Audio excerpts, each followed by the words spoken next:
YCP ప్రభుత్వ హయాంలో అవినీతి అక్రమాలకు పాల్పడినట్లు ఆరోపణలు ఎదుర్కొంటున్న ఆ పార్టీ నేతలపై కూటమి సర్కార్ జులు విధిస్తోంది. అలాంటి వారిని వదిలిపెట్టే ప్రసక్తే లేదంటూ వారిని వెంటాడుతోందట. పోలీసులు నోటీసులు ఇచ్చిన విచారణకు రాని నేతలపై స్పెషల్ ఫోకస్ పెట్టింది కూటమి సర్కార్. అలాంటి వారికి లుకౌట్ నోటీసులు ఇచ్చి కలుగులో నుంచి బయటకు రప్పించేందుకు నయా స్కెచ్ రెడీ చేస్తోందా? ఇంతకీ పోలీసులకు సహకరించకుండా తప్పించుకు తిరుగుతున్న ఆ నేతలు ఎవరు? అవినీతి అక్రమాలకు పాల్పడినట్లు వారిపై వస్తున్న ఆరోపణలు ఏంటి? Watch this story.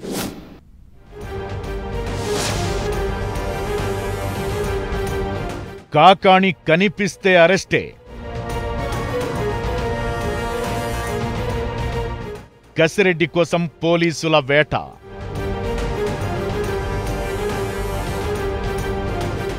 వైసీపీ ప్రభుత్వ హయాంలో అవినీతి అక్రమాలకు పాల్పడినట్లు ఆరోపణలు ఎదుర్కొంటున్న ఆ పార్టీ నేతలపై కూటమి సర్కార్ స్పెషల్ ఫోకస్ పెట్టిందట. అందులో భాగంగానే క్వాడ్జ్ అక్రమ తవ్వకం, దోపిడీ వ్యవహారంలో ఆరోపణలు ఎదుర్కొంటూ విచారణకు రాకుండా తప్పించుకుని తిరుగుతున్న మాజీ మంత్రి, వైసీపీ నెల్లూరు జిల్లా అధ్యక్షుడు కాకాణి గోవర్ధన్ రెడ్డి చుట్టూ పోలీసులు ఉచ్చు బిగిస్తున్నారు.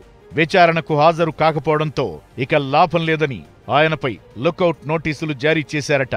దీంతో ఆయన విదేశాలకు పారిపోకుండా విమానాశ్రయాల్లోనే అడ్డుకోవచ్చన్నది పోలీసుల ప్లాన్గా తెలుస్తోంది.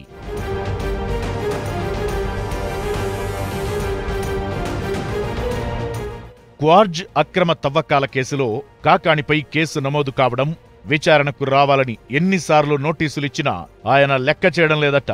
నోటీసులను తీసుకునేందుకు కాకాణి ఇంట్లో ఉండడం లేదట. అయితే ముందస్తు బెయిల్ ఇవ్వడానికి హైకోర్టు నిరాకరించడం తదితర పరిణామాల నేపథ్యంలో కొద్ది రోజులుగా కాకాణి ఎవ్వరికీ కనిపించకుండా అజ్ఞాతంలోకి వెళ్లిపోయారట.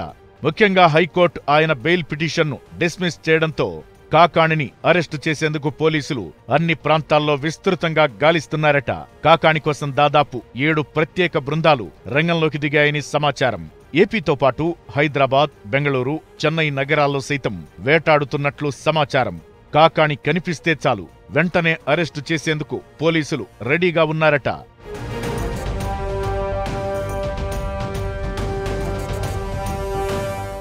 ఇక వైసీపీ హయాంలో మద్యం స్కామ్ వ్యవహారం మొత్తం కసిరెడ్డి రాజశేఖర్ రెడ్డి చుట్టే తిరుగుతోందట. దీంతో సిట్ విచారణకు రావాలంటూ కసిరెడ్డికి ఎన్నిసార్లు నోటీసులిచ్చినా ఆయన కంటిన్యూస్ గా డుమా కొడుతున్నారట. బుధవారం విచారణకు రాకపోవడంతో మళ్లీ నోటీసులిచ్చారట అధికారులు. మరి ఈసారైనా కసిరెడ్డి విచారణకు వెళతారా? ఒకవేళ వెళ్లకుంటే సిట్ అధికారులు ఏం చేయబోతున్నారనే ఉత్కంఠ మొదలైంది. 3 రోజుల క్రితం కసిరెడ్డికి నోటీసులిచ్చేందుకు వెళ్లిన సమయంలో కూడా హైదరాబాద్లో ఆయన లేరని అధికారులు గుర్తించారట. దీంతో ఆయన ఇంటికి నోటీసులంటించి ఆయన బంధువులకు కూడా నోటీసులిచ్చారట పోలీసులు.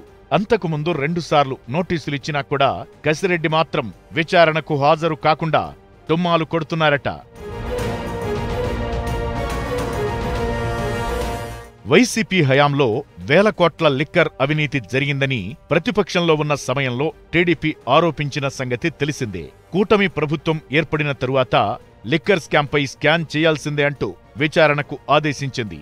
అయితే వైసీపీ హయాంలో కీలకంగా వ్యవహరించిన విజయసాయిరెడ్డి పార్టీకి రాజీనామా చేసిన తరువాత లిక్కర్ స్కామ్లో కర్త కర్మ క్రియ అంతా కసిరెడ్డి అంటూ ఆరోపించి పెద్ద బాంబే పేల్చారు.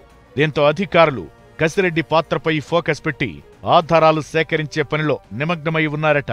2019 ఎన్నికలకు ముందు జగన్తో కలిసి పనిచేసిన కసిరెడ్డి వైసీపీ అధికారంలోకి రాగానే ప్రభుత్వ ఐటీ సలహాదారుగా వ్యవహరించారు. ఆ పదవిలో ఉంటూనే తెర వెనుక మద్యం కుంభకోణంలో ప్రధాన పాత్ర పోషించారనే ఆరోపణలు ఎదుర్కొంటున్నారు. కసిరెడ్డి విదేశాల్లో ఉన్న సమయంలోనే అక్కడ లిక్కర్ బిజినెస్ చేసినట్లు అప్పట్లో సోషల్ మీడియాలో వార్తలు గుప్పుమన్నాయి. ఏ లిక్కర్ కంపెనీ నుంచి ఎంత సరుకు కొనాలో, ఏ రోజు ఏ బ్రాండ్లు ఎంత మేరకు విక్రయించాలో ఇదంతా కసిరెడ్డే నిర్ణయించేవారని రాజకీయ వర్గాల్లో టాక్ వినిపిస్తోంది. అయితే నోటీసులకు కూడా కసిరెడ్డి స్పందించకపోవడంతో ఇక ఆయనకు కూడా లుకౌట్ నోటీసులు జారీ చేసేందుకు అధికారులు రంగం సిద్ధం చేశారట. మరి కసిరెడ్డి పోలీసుల నోటీసులకు స్పందించి విచారణకు హాజరవుతారా, లేక కాకాణిలాగే అజ్ఞాతంలోనే ఉంటారా అన్నది రాబోయే రోజుల్లో తేలిపోనుంది.